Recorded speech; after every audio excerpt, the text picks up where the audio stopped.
Of course, when I want to do a video, you hear that?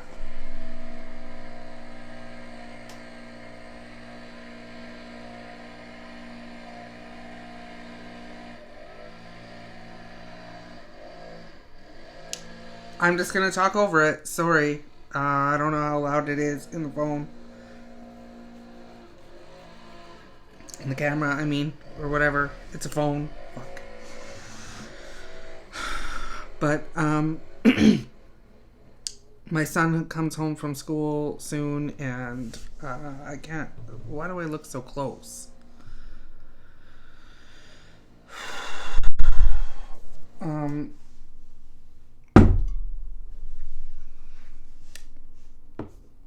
Okay, it stopped.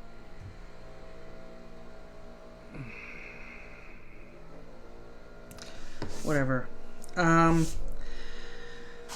So because I am a person that wakes up and immediately as soon as I wake up, I'm not even awake yet and I'm already talking to myself. I'm already not even talking to myself, talking to other people, having conversations in my head all day long, every day. That's why I fucking dissociate, probably.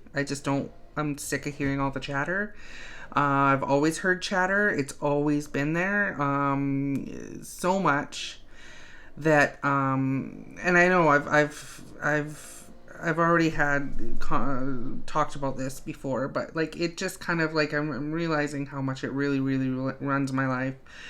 I have like 40 years of relationships with people that aren't the real. And conversations that never happen or are supposed to happen or don't happen. A lot of the conversations are like just like to the world, and I think that's why I'm inclined to do these videos, is because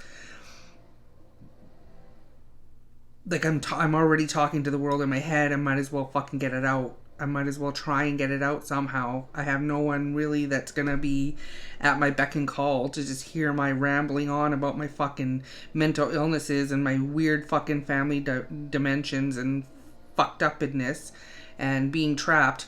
I can't talk to a counselor 24/7. And what's a counselor gonna do? Fucking just tell me what I'm doing wrong and how I need to do better and what I need to do to create better habits and fucking all that shit. And I understand that. I get it. I do. But I'm also in the middle of fucking trying to deal with my trauma, and so it's gonna dealing with a trauma counselor, you're dealing with the fucking past. You're actually bringing it up to the surface so you can fucking kind of try and reprocess and maybe get past it a little bit. I guess, and that's really good. Like, that's what I need to do to have any kind of chance at, like, fucking getting past and maybe trying to be more present and live a functional life. But when you still have, like, when you still have to live and you still have to have relationships with people and, like, things like, people dying in your family come up and, like, you actually want to have a connection with certain people that aren't toxic in your family and, like, really try and start kind of reconnecting or connecting with them at all again, but then other family members get in the way, and the ones that are really toxic and the ones that there's no chance and the ones that fucking really, really trigger some of the. It's not even a trigger, because the thing is, it's exactly the same thing that like keeps me trapped in my room day in, day out, like not able to live, is because of certain people in my life. And yeah, I'm blaming, because I have to learn how to take more responsibility for my own fucking life. I get it, but there are certain people that like there's just like no possibility of like being able to separate yourself or something, right? Like you can't, like I cannot be a better person around this person. I just like it just immediately sucks me back into everything that I'm trying not to do, which is like people pleasing and trying to read minds and trying to like not have the fucking guilt and shame about like who I am in this person's eyes and how they try and present me. Like, that's the thing, is like, and my aunt, is like the kind of strongest force, like other person force that has ever like really just done a lot of damage on my personal life. Whether that's her fault or my fault, it doesn't fucking matter. What matters is like whenever that person is in my life or trying to get into my life, I cannot be. I just don't know how to be separate and not have everything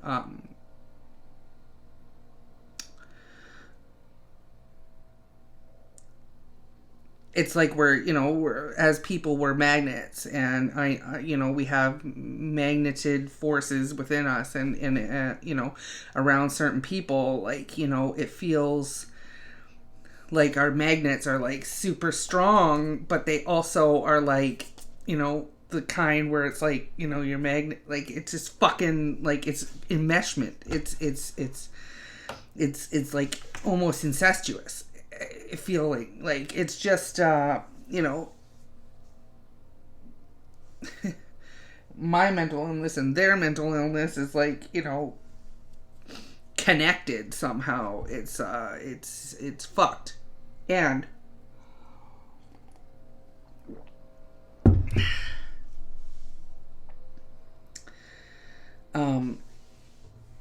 so having to so I guess, like kind of from what I was saying in my last video, like I was saying, I have to decide whether I'm going to be strong enough to be able to go to my, kind of, it's like a distant uncle's celebration. And my brother that just came to visit me said that he's going to be going. So I will go. Definitely now, because I have somebody feels like on my side, kind of going in as one of the, not outcasts of the family, but just like kind of a distant, like, wished we could have had a closer relationship, but like everybody around us like fucked us over. So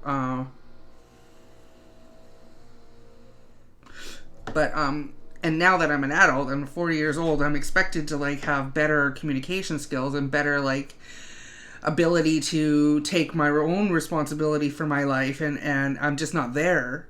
And so I'm gonna have to show up as I am, which is, vulnerable and honest to my own ability, like the only level of honesty I can get to so far. And that level is like, it's really one-dimensional. It's all about my introspection. It's like my views and everything. And it's funny because like people always say I'm how honest I am and down to earth, and it's true, but at the same time, like, it's only honest in my own eyes. Like, I can only and it's also funny is that like one of my biggest fears is like looking stupid and being stupid and being like this ball of shame, like just walking around like inferior. But at the same time,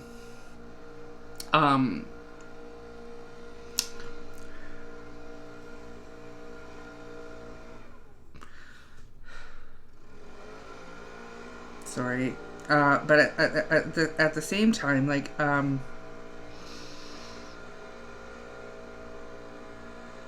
oh, for fuck's sakes.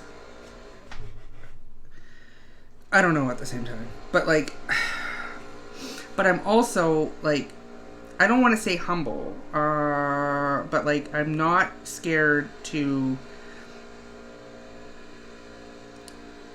just say what I don't know, and that how, like, my own thinking is, kind of messed up, and I understand that, and I share that willingly and openly. Like, so I don't know how this fear of looking dumb comes into play, because the thing is, like, I'm very I'm very open to showing my vulnerabilities, also, and like my limited ability to like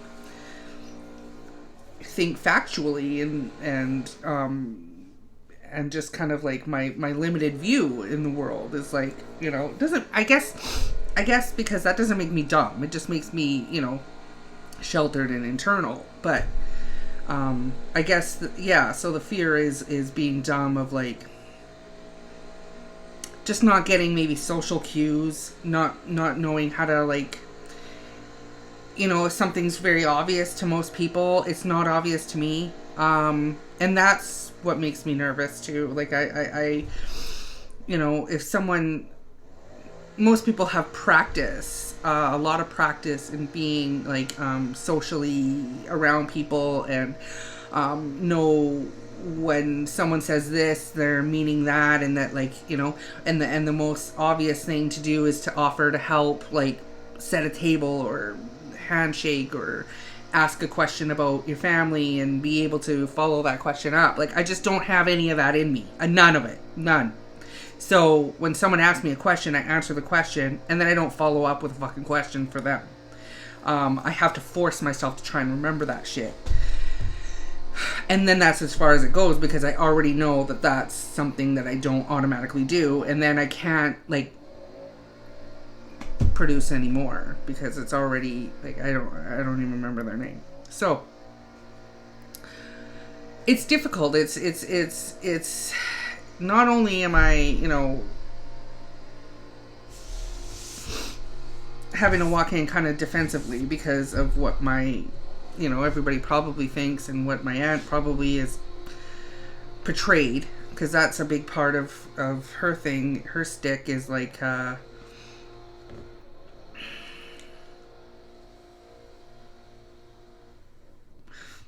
what it seems like to me is that she'll put you in a box, like in a label, and because she's very smart, and because she's very cunning, and you know, likes to talk freely about everybody else, it's very difficult to get yourself out of the box when you don't even know what the fucking point is, like what like where, like how to get yourself out of that box. And then actually, the more you try and get yourself out of that box, it looks like the box is actually fucking correct. You know, it's very unfair. And I'm kind of like living in that box that my aunt has put me in. It feels like. And I know that's where the responsibility for my own life comes in. Like, I have to. And so part of that responsibility is that I've disconnected from certain people, and like have tried to stay away, and have blocked her specifically, and but life still happens, and you still have to have, you know, some connection with them, especially if you're, you know, gonna be going to a family fucking get together. And so it's false. It's not actually, you know. Anyway, I'm just rambling and it doesn't make sense. So, my doctor's appointment's coming up soon here, beginning of next week.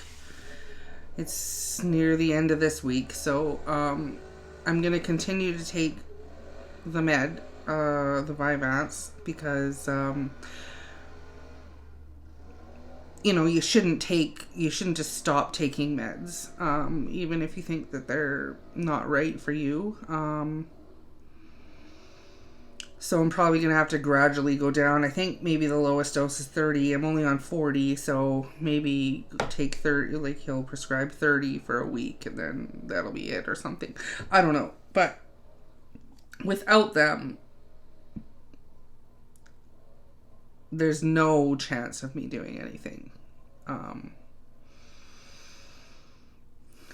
And what's another week, I guess, or a couple of weeks, really. And then what, right? That's also the thing, is like, and then what? Because then I'm left with, I guess, myself, and no meds, basically. Well, I'm taking the naltrexone still, but that doesn't seem to fuck with my brain.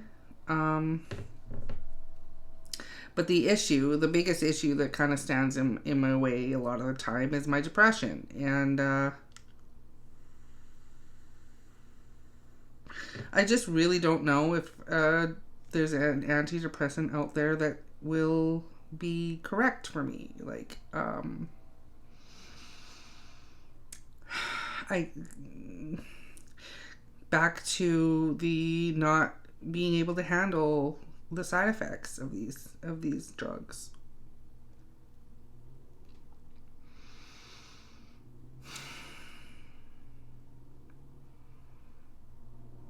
Anyway, I did make an appointment, a follow-up appointment with the psychiatrist that I didn't like last year. That, you know, but it's a better option than some of the other ones, or nothing at all. And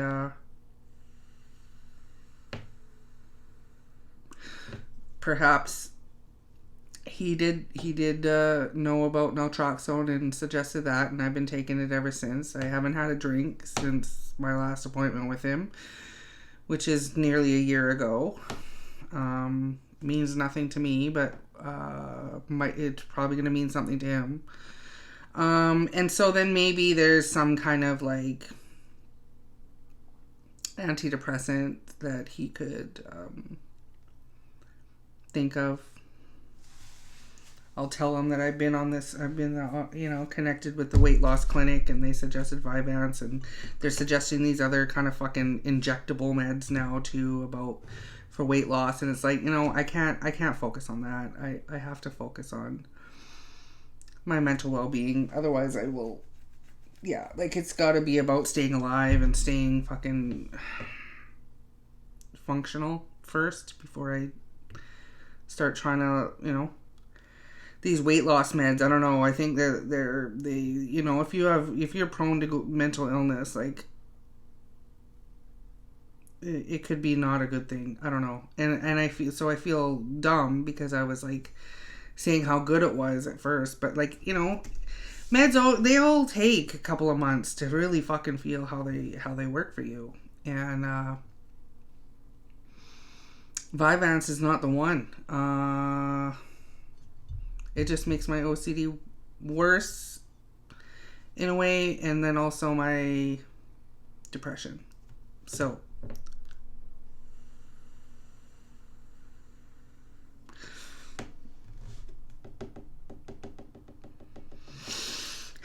I do have a feeling that I want to keep some. I want to keep some kind of on the back, like in my fucking little corner, so then if I want to have a little gist of energy.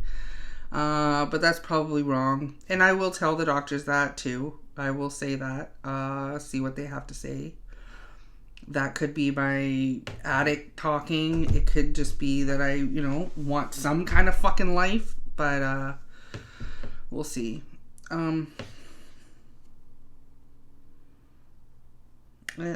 that's it.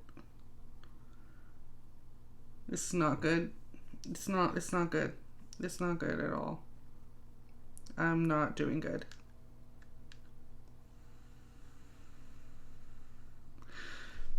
And just constantly, I'm just waiting. Always waiting. And I'm kind of been like that for years. So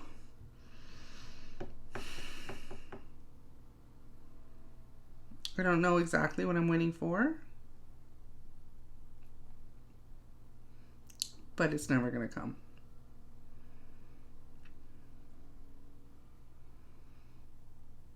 And maybe that's part of the depression with this Vyvanse, is I thought maybe I was going to get closer to that thing that I was waiting for.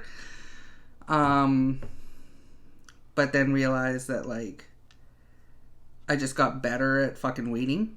Kind of. I just got better at organizing my little world, and it's like cleaning better. But really, it's, you know, it's not getting me any closer to my reality, or like the like a solid base of like peace, it's kind of getting me further from that. So that's depressing, right? Like that's a big part of the depressing thing. Same thing happened when we bought this place. The biggest drive was like to own something. And then I got there and just slumped into this big depression because it was like, it didn't happen. Like this thing that I'm waiting for, this peace, like this, I've arrived, or I can rest now, or I'm allowed to be a person now. I'm worth it. I'm enough. I'm okay. I'm good. I'm secure, or whatever it is. I'm looking externally. I'm looking for a pill. I'm looking for a fucking enough money. I'm looking for enough things. Looking for a clean enough place, a perfect place, but it's just never. It will never be clean enough. It'll never be big enough. The money will never be good enough. Like the pill will never be quite right because it'll always feel like it's not me. I'll always have these side effects with pills and shit like that. So like it's got to do with the work within. It's got to do with the trauma work. I do need to see her more often, which I've tried to do. After this session, finally will be like, the beginning of the month. So, this one was a long one, and now it'll be every 3 weeks. But we'll probably see that I need it every 2 weeks. And hopefully by then I'll get some kind of money from that disability to be able to help pay for that.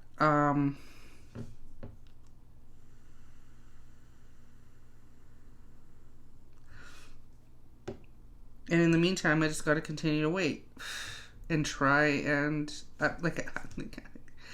don't know.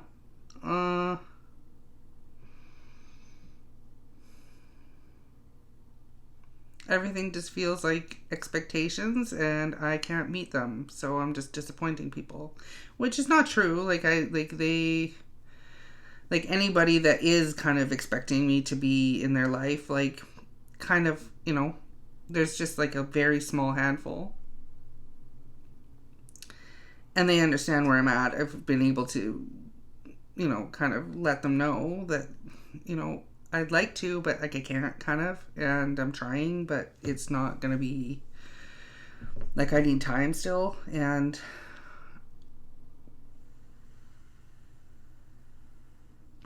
kind of I'm not running out of time. Like, I understand that, but like I'm running out of like the time that, like at the rate of this work and the rate of like the healing that's kind of not happening or is happening, I'm not going to be able to enjoy my life at all because like my body, like, I am 40 and I am unhealthy 40 physically. I'm overweight. I have arthritis. I have these mental health issues, and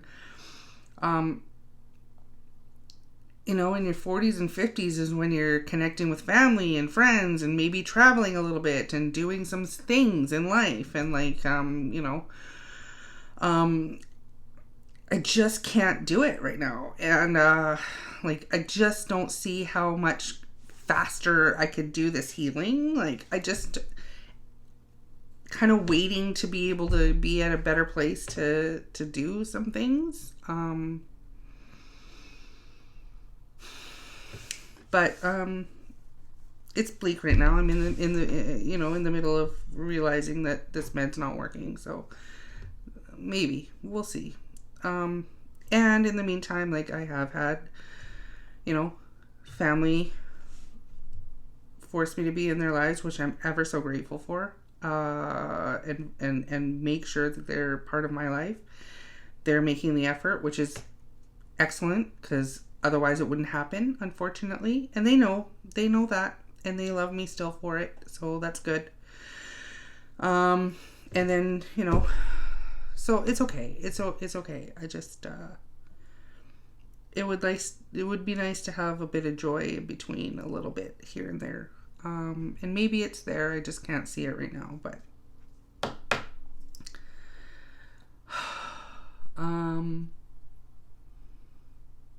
that's it right now for, I guess. I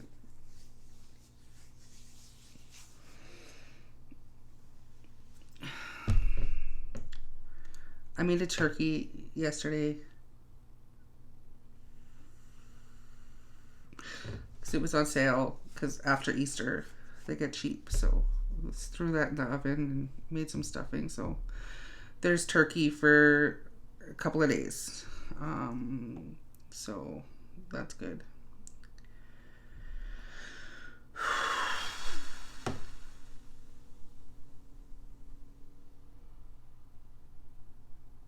My kid needs better, but I don't know how to make that happen. And he's doing okay. He's got his friends. He's doing good in school. And God, summer's coming up. Fuck. It's May next month. In a week or two. A week or something like that. Wow.